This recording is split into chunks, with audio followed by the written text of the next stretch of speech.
2022, Saudara Isyam Jalil untuk menyampaikan ceramah beliau. Dipersilakan.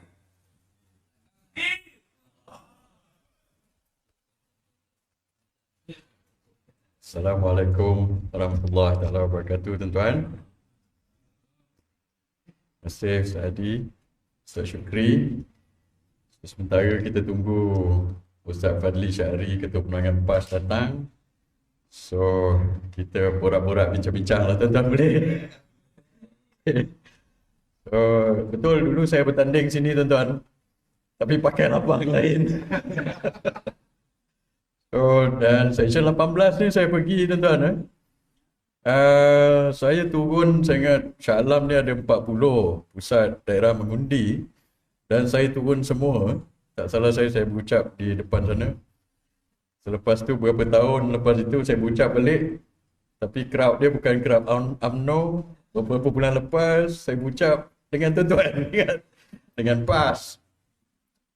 Dan bila saya bertanding dulu, saya ingat banyak 40 PDM tu, Ustaz.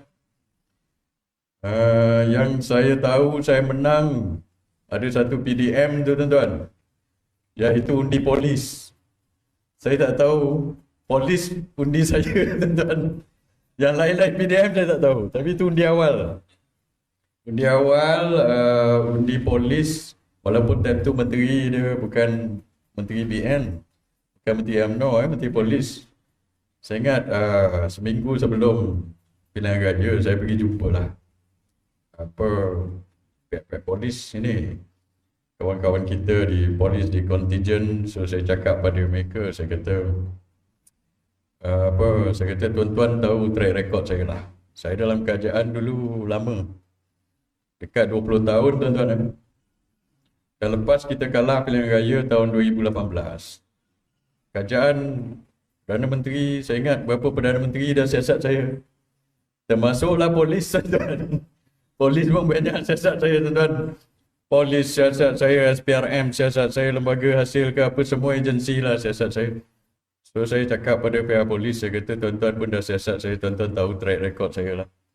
So berdasarkan track record itu, tuan-tuan, kalau boleh undi saya lah. Dan Alhamdulillah mereka undi saya, sebab mereka dah siasat saya, tuan-tuan. So masa itu mungkin tuan-tuan tak siasat saya lagi kot. So tuan-tuan tak tahulah undi saya tidak. Tapi setakat ini dah berapa tahun, mungkin tuan-tuan pun, kita pun dah bersama sejak 2022, dah 4 tahun, tuan-tuan. InsyaAllah kita inilah. Tadi Ustaz Syukri ada kata Ustaz Syukri menjemput saya masuk PAS. InsyaAllah, tuan-tuan. Nanti saya ni, InsyaAllah. Sebab saya dah bagi tahu itu hari di Sabak Bernam. Masa kita lancarkan kita punya jelajah untuk tukar Selangor ni, Ustaz Syukri pun dah buat, Ustaz, untuk tukar Selangor ini. Maka saya kata hati saya pun dah, sebenarnya dah dalam PAS dah. Cuma dalam borang aja. Lagi saya tanya borang kena nak isi dalam kertas ke online, dia kata online. Okey, nanti saya buka komputer. Berkenaan sama ada saya bertanding di Shah Alam atau tidak, itu terpulang pada tuan-tuan lah. Saya serah pada tuan-tuan. Saya dimaklumkan tuan-tuan ada buat usul kepada kepimpinan atas. So itu saya serah pada tuan-tuan. Kalau tuan-tuan mahu saya bertanding di Shah Alam, tuan-tuan usulkan dan diterima oleh pihak atasan, saya pun takkan saya tolak. Kalau tuan-tuan mahu, tuan-tuan nak ke saya bertanding di Shah Alam, tuan-tuan? Alhamdulillah. Pak saudara saya pun ada di sini, tuan-tuan. Ayadin, dia duduk di Shah Alam. Mak saya pun duduk di Shah Alam. Sebenarnya mak saya duduk di U18. Ini section 18. Mak saya duduk di U18. Arwah abang saya di U8 di Bukit Jelutong. Adik saya di Setia Alam. So di Elmina sekarang. Dulu dia di Setia Alam. So keluarga saya banyak di Shah Alam ni lah, tuan-tuan. InsyaAllah. Di Shah Alam ni besar. Dan isu pun banyak, tuan-tuan. Dulu saya banyak bawa isu Selangor. Not particularly on Shah Alam, tapi banyak isu on Selangor. Saya bawa isu Selangor ni, tuan-tuan, dah berbelas-belas tahun. Sampai saya kena saman dengan Kerajaan Negeri Selangor, dengan Syarikat Bekalan Air Selangor. Ya. Saya ingat 10-15 tahun lepas, saya bawa isu air di negeri Selangor. Saya kata isu air di negeri Selangor ni kotor. Saya kata banyak masalah air. Lepas tu syarikat bekalan air Selangor saman saya lawan tuan-tuan dan saya menang. Lepas tu saya bawa isu banjir lagi tuan-tuan. Di Shah Alam ni pun banyak isu banjir, betul? Seksyen 24 tu selalu banjir. Seksyen 17 tuan-tuan pun tahu. Seksyen 13 kadang-kadang banjir, tak selesai-selesai. Dulu bila saya bawa isu banjir, mereka kata apa? Mereka kata ini kerajaan persekutuan punya kerja lah, dia kata. Okey, tapi bila mereka dah ambil alih kerajaan persekutuan, mereka kerajaan negeri dan mereka juga kerajaan persekutuan, tak selesai-selesai lagi tuan-tuan. Isu banjir ni tak selesai-selesai lagi. Itu kita belum sebut isu lain. Banyak isu. Itu hari kita berhimpun di SUK dengan Ustaz Syukri pun ada. Berkenaan isu ladang babi. Itu Bukit Tagar tu tuan-tuan. Tapi orang-orang pemimpin yang kita lawan ini, pemimpin-pemimpin dalam kerajaan persekutuan dan kerajaan negeri yang kita lawan ini, mereka yang membuat keputusan untuk mencadangkan, untuk bina ladang babi di Bukit Tagar. Apa kena-mengena kita dengan Shah Alam? Tuan-tuan tahu tak, kalau dia bina ladang babi di Bukit Tagar, risikonya adalah pencemaran air. Dulu saya bawa isu air sampai saya kena saman, saya lawan, saya menang. Sebab saya risau pasal air di Selangor ini. Masa saya bertanding di Shah Alam, saya pergi banyak rumah-rumah di Padang Jawa, di seksyen, banyak seksyen ini. Ramai orang sakit, saya cakap. Air kita ni kalau kotor tuan-tuan, kalau ada pencemaran, kita minum air macam mana, ini adalah satu yang penting. Kalau dia pacaknya ladang babi di Bukit Tagar, pencemaran masuk dalam tanah yang dia tak boleh garanti bahawa air daripada pencemaran itu boleh masuk dalam air minum. Dia tak boleh garanti tuan-tuan. Benda itu takkan berlaku. Kalau benda itu berlaku, daripada dulu kita ada banyak pencemaran sungai. Sungai Selangor ni, 80% daripada air yang kita minum ini di Shah Alam, di Putrajaya, di Kuala Lumpur adalah daripada Sungai Selangor. Tuan-tuan tahu tak, Sungai Selangor itu adalah antara sungai yang paling kotor sekali di Malaysia. Dulu banyak komplain berkenaan dengan kilang-kilang haram ini. Pergi dam, tak apa benda dalam tu tuan-tuan. Sebab itu di Selangor, kalau ada orang masih minum air daripada paip saya, orang miskin B40 dia tak mampu beli kowe tuan-tuan. Tak mampu beli ni, dia minum aja air itu. Saya takut. So sebab itu saya cakap daripada dulu, kalau kita ambil alih kerajaan, isu basic ni kita selesaikan dulu. Isu banjir, isu air ni, macam mana kilang-kilang haram ini. Kilang-kilang haram ni tuan-tuan, dia dam chemical di dalam tu. Minggu lepas ada satu isu di Semenyek. Ada lagi kilang-kilang ini mencemarkan sungai kita.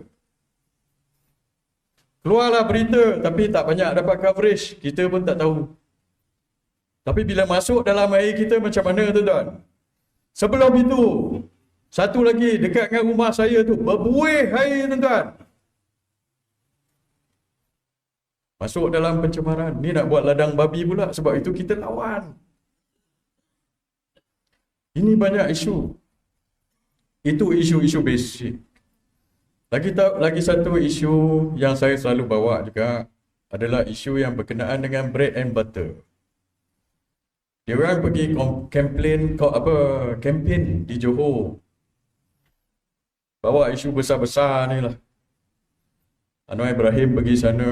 Banyak orang kita punya MB ni, Amiruddin pun pergi sana. Entah apa isu dia bawa. Tapi dia tak bawa isu bread and butter. Kita di Shah Alam ni tuan-tuan. Saya pun duduk di kawasan bandar. Apa isu yang paling utama yang kita hadap hari-hari? Isu kos ni lah. Tuan-tuan duduk di Shah Alam ini, kalau ada keputusan yang dibuat oleh kerajaan persekutuan berkenaan dengan kenaikan harga barang itu, kenaikan harga barang ini, yang kena dulu kita. Orang yang duduk di bandar ni tuan-tuan. Bila kerajaan itu naikkan harga diesel, bila dia naikkan harga diesel sama 5-6 ringgit, Harga barang pun semua naik tuan-tuan. Bila harga barang naik, siapa yang kena bayar? Kita kena bayar. Ustaz Fadli, terima kasih. Okey, Ustaz. Kita yang kena tanggung. Anwar umum, saya berucap di Sabah Bernam. Saya kata pasal diesel ini. Kita tegur kerajaan pasal diesel ini. Saya kata dia dulu sepatutnya dia tak naikkan diesel sampai RM6-7. Di Sabah Bernam saya kata, kemarin, saya kata bila nak turunkan harga diesel? Sebab harga diesel dah turun bawah daripada $100 per barrel dah sebulan, tuan-tuan. Lepas perang di Selat Hormuz tu dah macam tak hangat lagi dah. Harga Brent minyak dah turun di peringkat antarabangsa bawah $100 per barrel dah sebulan. So di Sabah Bernam saya bagi ucapan, saya kata kenapa minyak kita diesel tak turun-turun. Lepas itu Anwar Ibrahim umum, turunlah RM2.10. Sebenarnya dulu lagi kita dah cakap, dia tak payah buat begitu. Apa solusi saya dulu? Saya dah cakap, patutnya benda perang ni kita dah nampak banyak kali. Dia tak perlu naikkan daripada RM2 lebih sampai RM6 lebih. Menyusahkan kita semua di Shah Alam ini. Bila naik sampai RM6 lebih, tuan-tuan pun tahu harga barang pun naik. Dia akan cost in. Dan harga barang-barang kita ni, harga guncit, harga ini, bila dia dah naik, dia tak turun. Betul tak? Atau susah nak turun? Dah sebulan, 2 bulan, berapa bulan diesel naik RM5, RM6. Penguncit dah cost in. Bila dia dah cost in, harga barang pun tiba naik. Tiba-tiba kerajaan turunkan harga diesel RM2.10. Tuan-tuan rasa harga-harga barang guncit ni senang ke nak turun balik, tuan-tuan? Susah. Sebab itu saya cakap Anwar dulu dia buat benda bodoh. Dulu berbulan-bulan lepas saya cakap solusi dia apa? Solution dia apa? Saya kata begini, benda ini sementara. Awak jangan naikkan terus macam itu. Saya kata tunggu dulu sekejap. Sebab dia could fluctuate aja. Tuan-tuan pun faham benda ini. Masa saya dalam kajian dulu itu yang kita buat. Bila ada fluctuation macam itu, kita tunggu sekejap. Jangan kita gopoh naik sampai RM6 yang macam Anwar buat. Dia kata tak boleh tahan sebab subsidi 5-6 bilion sebulan. Saya kata macam mana kamu kira subsidi? Saya dulu di unit perancangan ekonomi, saya jaga tenaga. Unit perancangan ekonomi yang spesifik jaga tenaga, tuan-tuan. Petronas, gas dengan tenaga nasional. Bukan yang buat benda lain itu, yang benda yang saya kira. So dia kira subsidi tak betul. Pengarah ekonomi, pejabat Perdana Menteri Anwar Ibrahim cakap apa, tuan-tuan? Berbulan yang lepas. Yang itu hari saya komen sampai lepas tu dia masuk gua lah berbulan-bulan. Dia kata subsidi yang lesap akibat daripada penyeludupan. Dia nak salahkan penyeludup kan? Dia kata nak naikkan harga ni, nak kurangkan subsidi sebab subsidi yang pergi pada penyeludup tu hilang lesap 7 ke 8 bilion setahun. Saya tak setuju. Saya kata ini tak masuk akal, saya kata. Sebab kalau betul subsidi diesel 7-8 bilion setahun pergi pada penyeludupan di sempadan, maksudnya 20 juta liter diesel satu hari bolos di sempadan, tuan-tuan. Saya kata macam mana awak kira 20 juta liter diesel bolos di sempadan? Kalau 20 juta liter diesel bolos di sempadan, berapa ribu lori tangki tu? Saya dah kira itu hari, tuan-tuan. Kalau betul yang dia cakap itu, setiap hari 1000 lori tangki besar tu, tuan-tuan, beratur di sempadan kita tu untuk pergi seludup diesel keluar. 1000 lori tangki tiap-tiap hari. So dia diam, tak boleh jawab. Dia masuk gua. Lepas tu keluar balik. Itu hari cerita pasal apa saya tak tahu. Hari ni penasihat ekonomi. So saya suggest dulu, saya kata jangan buat macam itu. Ambil keuntungan gas ini, kita offset kenaikan kos minyak sebab kita banyak keluarkan gas. Dia tak buat macam itu. So sebab itu saya nak bagi tahu kepada tuan-tuan. Tuan-tuan duduk di kawasan bandar. Saya tahu tuan-tuan banyak bincang pasal hal ini sebab isu nasional ini di Shah Alam ini isu yang banyak dibincang oleh isu nasional. Sebab apa kerajaan buat di nasional, tuan-tuan lah yang kena dulu. Betul tak? Tuan-tuan tahu tak? Dia tak ambil, tuan-tuan. Dia tak buat macam tu pasal apa? Saya dah cakap pasal hutang. Dia nak spend projek ni. Dia tak nak kurangkan projek. Projek macam-macam projek ni. Inilah kerajaan paling boros sekali dalam sejarah, tuan-tuan.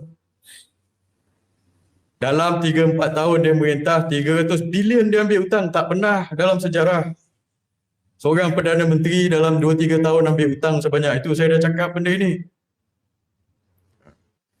So hutang kita dah sampai sini. Macam ambil kredit kad punya hutang. Dah sampai limit 65%. Dia tak boleh ambil hutang lagi dah.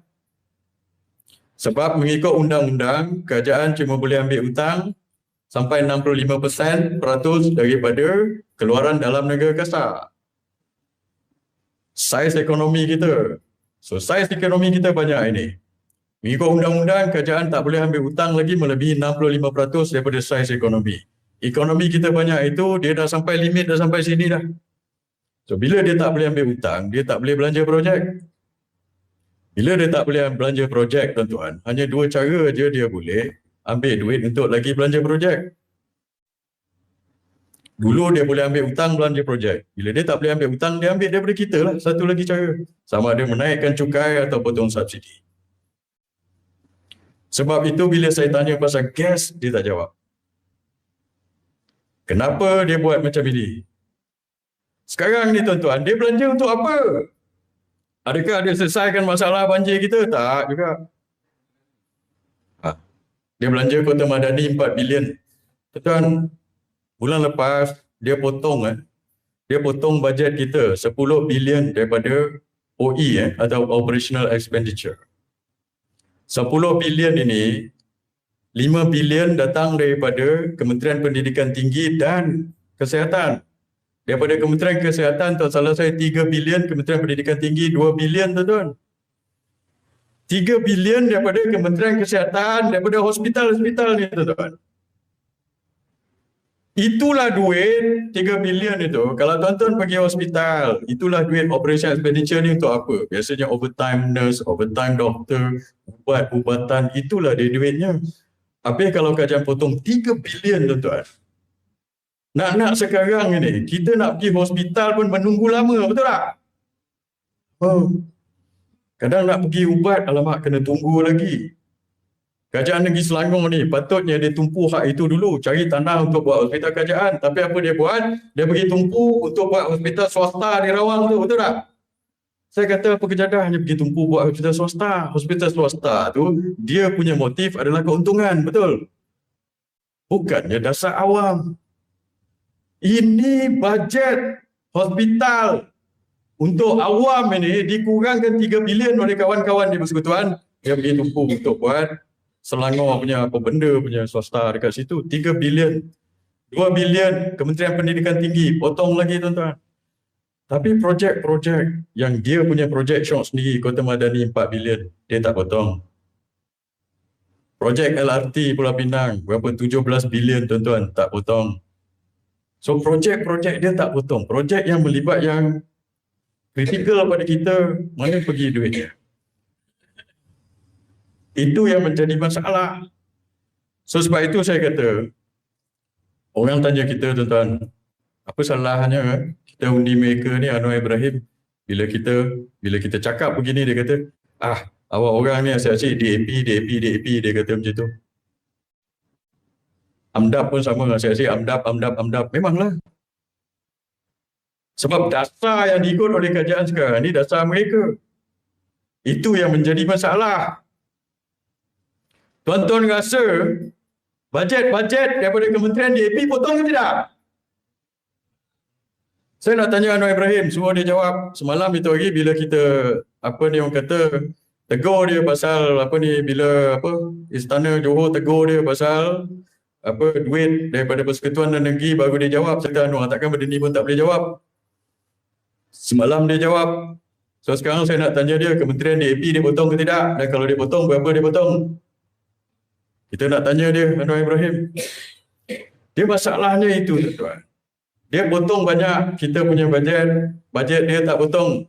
Kementerian itu hari dulu sebelum ini Kementerian Kerajaan Tempatan dengan Koming pergi buat my kios tu, gerai-gerai tu, ada orang ke tidak, tuan-tuan? Itu berapa tak salah saya 100 juta ke apa? 100 berapa juta? 150 juta, saya pun tak tahulah, tuan-tuan. Buat apa kejadah? Dan itu hari ahli parlimen ini PKR dia tengah bergaduh. Tadi dia bergaduh dengan Rafizi. So dia cakap Rafizi buat masa jadi Menteri Ekonomi buat vending machine 750 juta. Saya fikir, tuan-tuan, kerajaan PH ni spend apa 750 juta buat vending machine? Lepas tu saya nak tanya Ramadan, tanya Rafizi. Rafizi pun kena jawab. Apa kejadah 750 juta ni duit kita, tuan-tuan. Bila time kita nak minta, bajet hospital jangan potong. Bajet Kementerian Pendidikan Tinggi jangan potong. Dia pergi spend benda-benda macam ini. 750 million buat benda macam itu, tuan-tuan. Ini yang kita dapat. Di kawasan Shah Alam ini, kawasan Shah Alam ni besar, tuan-tuan. Sebenarnya Majlis Bandara Shah Alam ni meliputi 3 parlimen, tuan-tuan tahu kan? Shah Alam, Kota Raja dengan Sungai Buloh. Rumah mak saya di U18. Di situ kalau ikut pecahan parlimen dia dalam Sungai Buloh, tapi bandaraya Shah Alam. Di sini tiga-tiganya ahli parlimen dia, ahli parlimen siapa, tuan-tuan? Ahli parlimen kita ke ahli parlimen dia orang? Mana dia orang? Di Kota Raja siapa ahli parlimen dia? Amanah Mak Sabu, betul? Di Sungai Buloh siapa? Ramadan, PKR. Di Shah Alam ni siapa, tuan-tuan? Amanah, Azli. So diorang ni pergi parlimen, tuan-tuan. Bila kita bawa isu, contoh itu hari kita tentang isu URA ni. Tuan-tuan tentang ke sokong isu URA ni? Kita tentang, kita lawan. Tuan-tuan setuju ke tidak isu URA ni? Kita lawan, tuan-tuan. Di Kampung Baru, Kampung Sungai Baru itu belum jadi URA. Tak semua orang setuju pun dah kena halau, tuan-tuan. Kalau URA ni diluluskan, apa lagi jadi? Shah Alam ni banyak tak flat-flat lama, tuan-tuan? Banyak. Jika URA ni diluluskan, walaupun tak semua setuju untuk roboh, dia roboh juga. Sebab itu kita kena lawan dia ni. Ahli parlimen awak ni, daripada PAN ni, pergi parlimen, dia sokong URA. So saya nak tanya dia, jangan tipu. Ada video, betul tak? Kita tolak URA, dia sokong URA. So sebab itu saya nak tanya, kenapa kamu sokong URA? Adakah kerana toke-toke kamu sokong URA? Jawablah. Apa justifikasi orang kita untuk sokong URA ini? Kita tolak URA, dia sokong URA. Kita tolak ladang babi, dia senyap pasal ladang babi. Kita tolak UEC, dia bising tak pasal UEC, tuan-tuan? Di 3 kawasan ini. Ramanan tak saya kira lah, dia PKR. Ini amanah di Shah Alam dengan amanah di Kota Raja di kawasan kita ini. Mak Sabu, bising tak pasal UEC? Ya. Mak Sabu cakap, dia kata DAP ni adalah parti yang teranaya, dia kata, tuan-tuan. Mak Sabu cakap. So saya nak cakap Mak Sabu teranaya celah mana, Mak Sabu? Kamu tak payahlah cukup-cukuplah menjilat DAP ni, betul tak? Kita orang Melayu tak boleh jilat DAP, tuan-tuan. Kita nak jadi macam apa? Mana hilang maruah kita? Tapi kalau mereka menang, ini yang kita dapat. Kita dapat ladang babi, kita dapat UEC, kita dapat URA, tuan-tuan. Kita dapat kepentingan bisnes-bisnes ini yang menentukan dasar negara, dasar kerajaan. Ini yang menjadi masalah. Ini yang kita dapat, tuan-tuan. Tapi kalau PRU 16 ni, undi kita masih tidak solid. Ini saya selalu bawa isu ini tuan-tuan. Iaitu undi kita tak boleh pecah. Merata-rata saya pergi tuan-tuan, saya cakap benda ini. Saya pergi Kelantan, saya pergi Terengganu, itu hari di Kelantan sama, di Pahang saya cakap, di Perak saya kata, di Pulau Pinang. Saya kata undi kita tak boleh pecah. Di Shah Alam ini, di Selangor, lagilah undi kita tak boleh pecah. Di negeri lain, Wak Ima di Kedah dengan di Perak, kadar orang Melayu tinggi. Di Selangor ni, orang Melayu kita cuma ada 50 lebih persen. Kalau pecah, memang dia mintalah. Di Shah Alam ni, Alhamdulillah, ada 72% orang Melayu, tuan-tuan. 72% orang Melayu. Tetapi tuan-tuan tahu tak, berapa banyak sahaja undi Melayu yang diperlukan oleh Amanah, oleh PAN ini, oleh Anwar Ibrahim untuk terus kekal berkuasa? Tak banyak. Cuma 20 ke 30% saja. Kalau dia dapat 1 daripada 5 orang pengundi orang Melayu undi dia, 25 to 28%, 30% lah. Yang undi mereka, dia menang. Contoh di Shah Alam ni saya cakap. Di Shah Alam ni tuan-tuan. Tuan-tuan pun tahu. Di setiap alam itu bukan tempat orang Melayu betul. Itu solid. Saya baru tengok tadi score sheet tuan-tuan. Score sheet saya tengok balik score sheet masa saya bertanding dulu. Itu yang saya tahu polis undi saya tu. Saya tengok score sheet. Di kebanyakan tempat, undi kita pecah 3 tuan-tuan. Saya dapat lebih kurang sama undi dengan tuan-tuan. PKR, Amanah pun dapat lebih kurang undi. Lebih kurang. Pecah 3. Ada tempat saya lebih sikit, ada tempat tuan-tuan lebih sikit, ada tempat Amanah ni lebih sikit. Lebih kurang macam itu. Di section 18 ni pun sama. Tuan-tuan tak percaya, tuan-tuan tengok balik score sheet itu. Tetapi, di kawasan-kawasan itu, di kawasan mereka itu, di setiap alam di Kota Anggrek itu, hampir semua PDM kita tak dapat apa benda undi, sikit je dapat. Undi bukan Melayu, terutama undi Cina di situ, solid. Hampir semua undi pergi pada dia. So kalau mereka ada 20-30% saja tuan-tuan, jumlah pengundi di Shah Alam ini ada 180,000 jumlah pengundi. 30% daripada 180,000 itu dekat dalam berapa 40-50,000 tuan-tuan. 50,000 lah. 50,000 pengundi itu tuan-tuan. Solid bagi pada PH. So dulu PH PAN dapat berapa undi tuan-tuan? 61,000, betul tak? So tuan-tuan bayangkan 50,000 orang bukan Melayu di setiap alam itu. Bagi pada dia, undi Melayu dia dapat cuma 10,000, 20,000 dia dah menang. Kita pulun habis tuan-tuan. Kita pulun dah. Berpuluh-puluh ribu. 70% pun undi orang Melayu bagi kita masih kalah. Tuan-tuan nampak tak? Okey, Alhamdulillah. Mari kita pergi tuan-tuan. Ustaz Syukri kata, kalau kepimpinan PAS, Ustaz Fadli setuju, kita pergi, kita lawan, tetap lawan lah. Boleh tuan-tuan? Tapi, tuan-tuan kena bantu kami tuan-tuan. Iaitu undi Melayu tidak boleh pecah. Saya okey bertanding sini.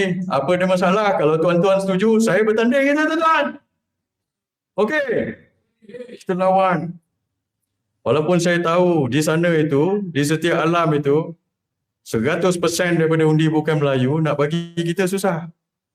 So, dia punya fixed deposit 50,000 tuan-tuan dekat situ. PRU lepas dia dapat 61,000 undi. Tuan-tuan fahamlah. Mana undi itu datang? 61,000 undi. Kalau 40-50,000 undi dia dah ada fixed deposit. Dia pergi sikit-sikit touch point dapat 10,000 dia dah menang dah.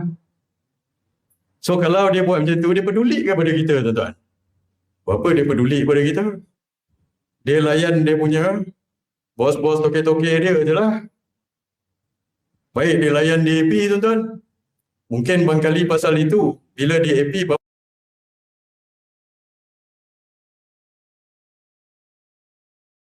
isu URA dia sokong. Walaupun kita tentang URA. Sebab DAP yang bagi dia banyak undi. So bila DAP bagi dia undi itu dia ikutlah, betul tak?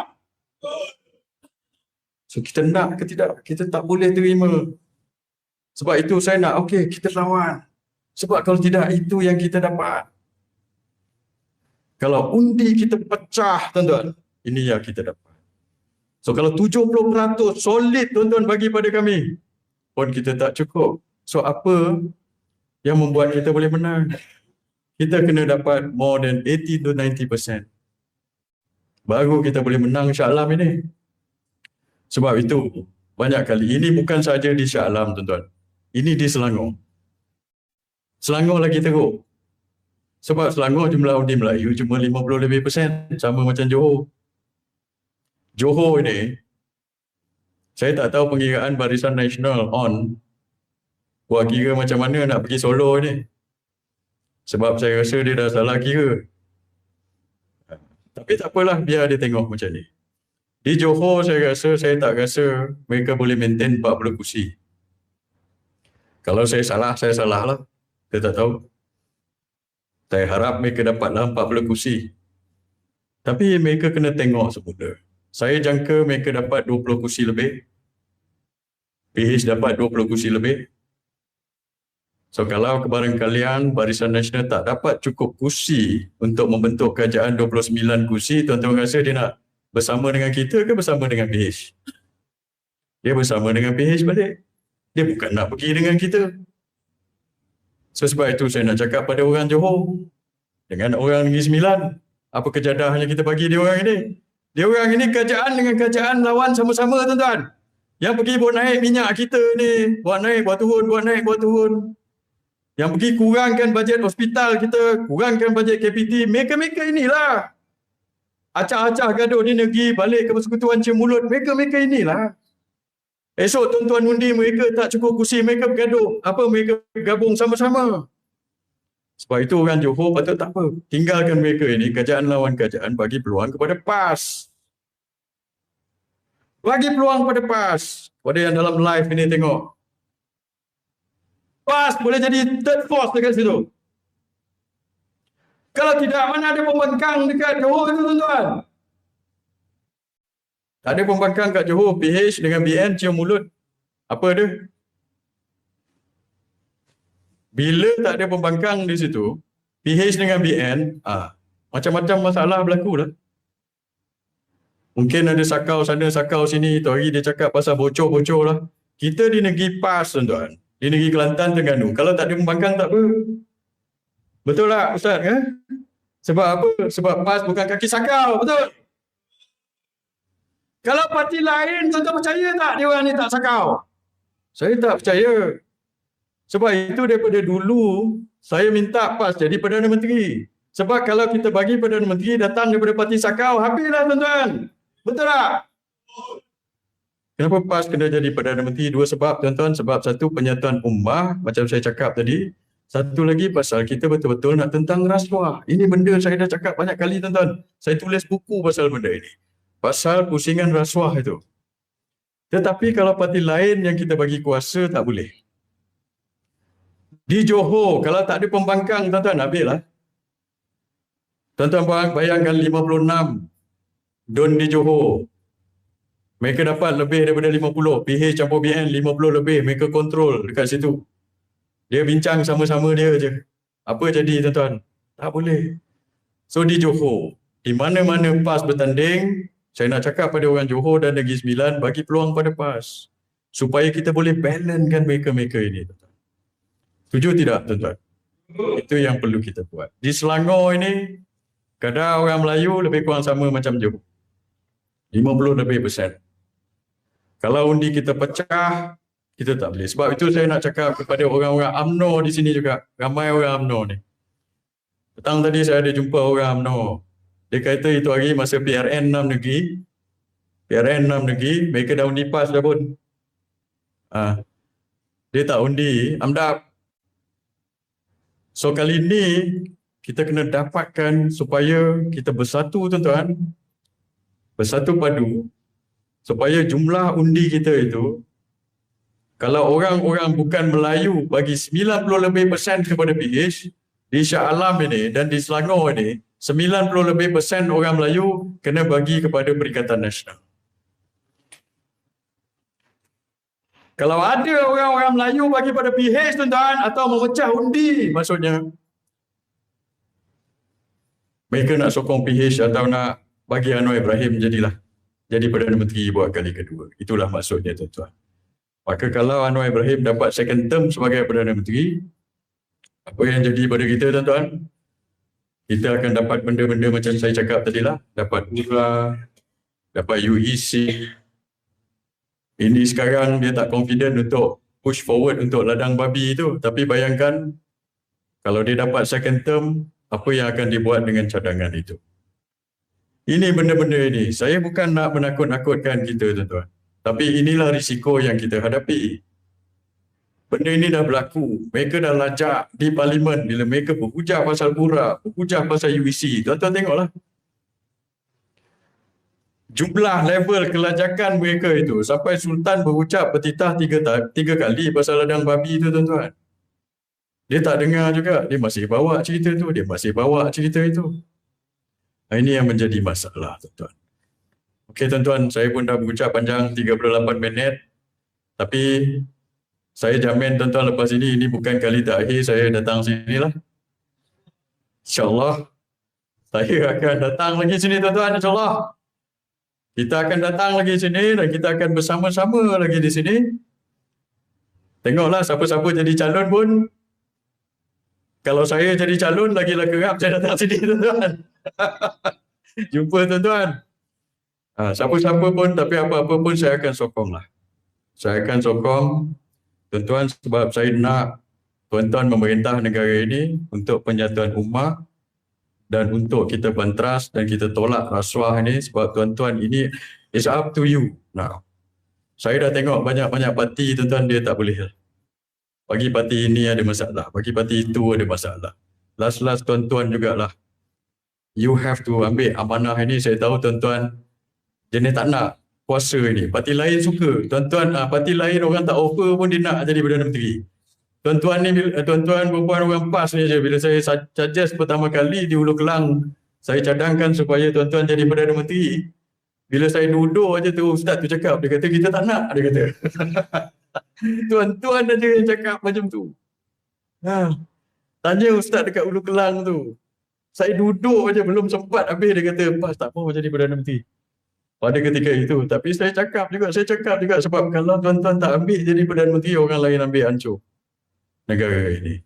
Sebab itu tuan-tuan, ini ketentuan Allah SWT, saya rasa. Allah SWT dah buka jalan, so kita ikhtiarkan supaya PAS memerintah negara ini dan supaya juga satu lagi saya nak tambah, sama macam saya ucap di Sabah Bernam itu hari, di negeri Selangor ni pun saya nak PAS lah jadi Menteri Besar YB. Okey. So di negeri Selangor ni pun saya cadangkan supaya PAS jadi Menteri Besar Selangor. Setuju tuan-tuan? Alhamdulillah. Dengan itu tuan-tuan, wabillahi taufiq wal hidayah. Wassalamualaikum warahmatullahi taala wabarakatuh.